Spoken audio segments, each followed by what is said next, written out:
ఆ రోజు దావీదుకున్న అలవాటు ఏంటో తెలుసా? 3 సార్లు ప్రార్థన చేయటం. అమ్మ సహోదరి సహోదరులు దయచేసి వినండి.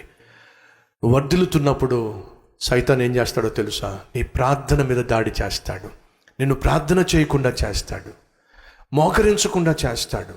ఉద్యోగం లేనప్పుడు రానప్పుడు ఎంతో ప్రార్థనాపరుడివి, గర్భఫలం లేనప్పుడు రానప్పుడు నువ్వు ఎంతో ప్రార్థనాపరురాలివి, నీ జీవితంలో అనారోగ్యంతో అల్లాడిపోతున్నప్పుడు నువ్వు చాలా ప్రార్థనాపరుడివి, కష్టాలు గుండా కన్నీటి లోయ గుండా నువ్వు వెళ్తున్నప్పుడు నువ్వు చాలా ప్రార్థన చేశావు. కానీ ఎప్పుడైతే నీ కష్టాలు తీరిపోయినాయో, ఎప్పుడైతే గర్భఫలం పొందుకున్నావో, ఎప్పుడైతే ఉద్యోగం వచ్చిందో, ఎప్పుడైతే గుర్తింపు వచ్చిందో, వ్యాపారంలో లాభం వచ్చిందో, ఏం జరుగుతుంది? దాడే. నీ ప్రార్థనా జీవితం మీద దాడి జరుగుతుంది, నీ ఆత్మీయత మీద దాడి జరుగుతుంది, పరిశుద్ధత మీద దాడి జరుగుతుంది, ప్రేమ మీద దాడి జరుగుతుంది. నీకు ప్రమోషన్ రానప్పుడు, నీకు జీతం పెరగనప్పుడు, నువ్వు ఉన్నత స్థాయికి చేరినప్పుడు చక్కగా నీ భార్యతో కలిసి ప్రార్థన చేసేవాడివి, కలిసి భోంచేసేవాడివి, కలిసి బయటికి వెళ్ళేవాడివి. కానీ ఈరోజు నీ భార్యను పట్టించుకోవట్లా. ఏమిటంటే కనీసం ఇంటికి రావట్లేదు. ఏం చేస్తాం? ఉద్యోగం అలాంటిది. కనీసం కలిసి భోజనం చేయట్లేదు. ఏమిటి? నా ఫ్రెండ్స్తో భోజనం చేయాల్సి వచ్చింది, నా మేనేజర్స్తో భోజనం చేయాల్సి వచ్చింది, మా ఆఫీసర్స్తో భోజనం చేయాల్సి వచ్చింది. ప్రేమ మీద దాడి జరుగుతుంది. నువ్వు ఉన్నత స్థాయికి చేరుతున్నప్పుడు, ఉన్నత అధికారిగా మారుతున్నప్పుడు, ప్రమోషన్ పొందుతున్నప్పుడు పరిచయాలు పెరుగుతాయి. ఆ పరిచయాలు ఏం చేస్తాయి తెలుసా? నీ పరిశుద్ధతను పాడు చేస్తాయి. జాగ్రత్త.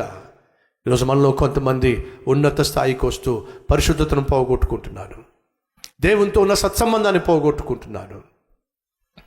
నువ్వు ఉన్నత అధికారిగా వెళ్తున్నప్పుడు, పైకి చేరుతున్నప్పుడు ప్రార్థన మీద దాడి జరుగుతుంది. జాగ్రత్త. కాబట్టి ఈరోజు నువ్వు ప్రార్థన చేయలేకపోతున్నావు, కాబట్టి నువ్వు మోకరించలేకపోతున్నావు, కాబట్టి దేవుని సన్నిధిలో కనిపించడమే కష్టమైపోయింది. ఈరోజు మనలో కొంతమంది ప్రతి ఆదివారం రాలేరు. దాడే.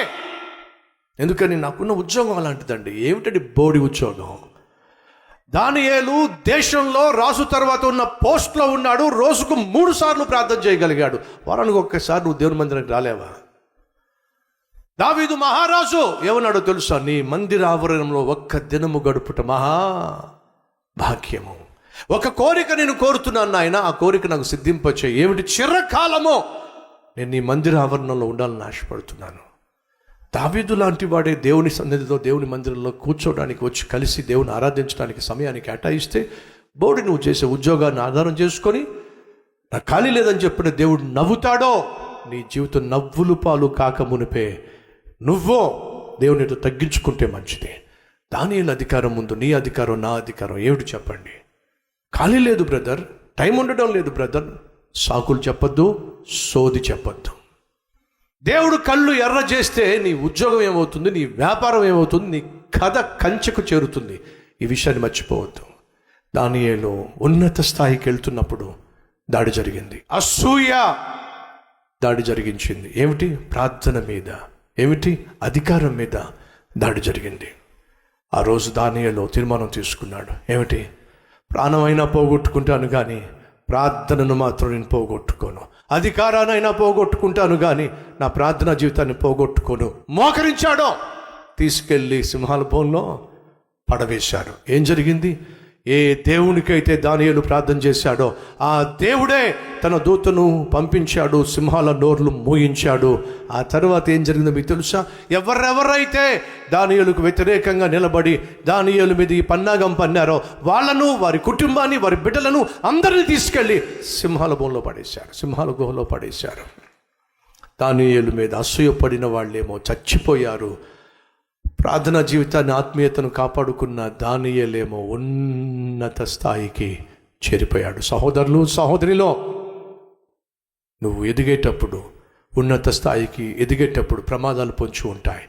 ఆప్యాయత మీద, ఆత్మీయత మీద, చెప్పండి ఇంకేమిటి? అధికారం మీద, ప్రేమ మీద, పరిశుద్ధత మీద, ప్రార్థన మీద సైతాన్ దాడి చేస్తాడు తన మనుషుల ద్వారా. కానీ జాగ్రత్తగా వినండి. ఆప్యాయతను హేబేలు కోల్పోలా, కయ్యను కోల్పోయాడు. ఆత్మీయతను యోసేపు కోల్పోలా, యజమానురాలు కోల్పోయింది. అధికారాన్ని దానియేలు కోల్పోలా, పగబట్టిన వాళ్ళే కోల్పోయారు. ఎవరైతే అసూయ పడతారో వాళ్ళు కోల్పోతారు. ఎవరైతే దేవుని మీద ఆధారపడి ముందుకు సాగుతారో వాళ్ళు హెచ్చించబడతారు.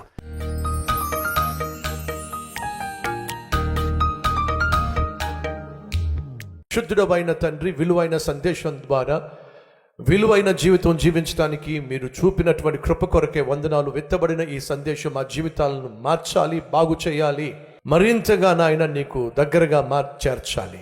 అలాగే వారు కలిగి ఉన్న ప్రతి సమస్యకు పరిష్కారాన్ని దయచేయండి. అసూయ మా దరిదాపులు కూడా రాకుండా సహాయం చేయండి. ఆప్యాయత కలిగి, ఆత్మీయత కలిగి నాయన నీ ద్వారా దీవెనలను పొందుకొని అధికారమును అనుభవించే కృపని అనుగ్రహించండి. ప్రేమను పంచాలి, పరిశుద్ధతను పెంచుకోవాలి, ప్రార్థనాపరులుగా మేము జీవించాలి. అట్టి కృప దయచేయండి. ఈ వారమంతా మాకు తోడుగా ఉండండి. మేము చేసే పనులలో, ప్రయత్నాలలో, ప్రయాణాల్లో, పరిచర్యలో, ప్రార్థనలలో నాయన మీ తోడు కాపుదల అనుగ్రహించి మమ్మను వర్ధిల్లింప చేయండి. ఈ ప్రార్థన మరుపురాని ప్రార్థనగా వారి హృదయంలో ముద్రించమని యేసు నామం పేరట వేడుకుంటున్నాం తండ్రి, ఆమెన్.